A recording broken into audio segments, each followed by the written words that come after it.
Hey everyone, welcome back to my channel. I just want to show everyone here the different dishcloths I have done when I first started doing knitting though. And it was really fun to do, and I actually really enjoy making these dishcloths.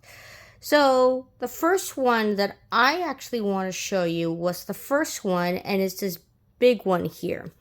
And yes, I know there's a couple mistakes, like these little holes I make though. But this was my first attempt though.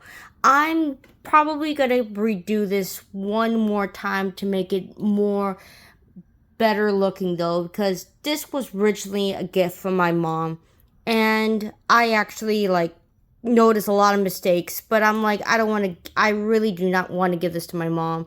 I want to give something really nice and pretty for her though. And the next one, after that, I actually made this dishcloth. It's a small little practice. Like, I think it's more of a swatch for my opinion though. And I love ducks. If you want to look closely, there's a little pattern of a duck right there. And then I love ducks. Ducks are one of my favorite animals in the world. So this pattern here though, if I look closely, let me focus. There are a couple seed stitches as the border around it though. And then the inside of the dishcloth, there are a couple stockinette stitches.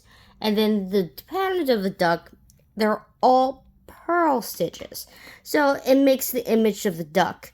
And this one I love a lot though. So maybe in the future I might make this a more bigger dishcloth than the small one that I practice on. And this one here, the big one here, what I did was I actually made more like a V shape. So when I'm actually making the dishcloth, it will go up, and then when it goes to the top, it made a decline. So what I did was, for every third stitch, I do a yarn over. And then the more and more I do it, the more I get for each stitch. For every third stitch, I did a yarn over. And if you're wondering, they're all garter stitches.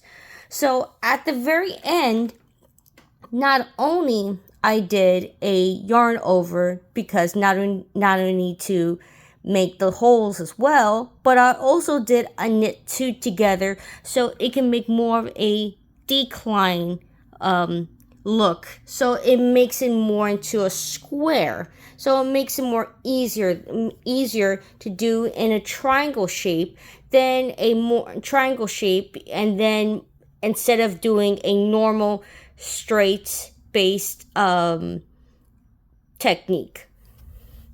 So you might be wondering what type of yarn I've used. I use this type of yarn. This is a Bernat's Baby Blanket Yellow. This is a weighted 3 that is a more or less like a light type of material. So it's a very, very soft material though. And this is very comfortable and very soft. And so the first time I made the big one though, I was using a couple flats or straight needles. These are US 6 needles. And I enjoyed working on the flats, but then it started hurting my shoulders a lot though. So that's why I actually been using a lot more circular needles. This is a US 7 or 4.5 millimeter needles, and I've used it on the actual duck. So I actually like making these. They're wonderful. And then making dishcloth. They're very wonderful gifts for the holidays. And I'll be posting more projects in the future though. And I hope to see you guys soon in the future. All right, take care, guys.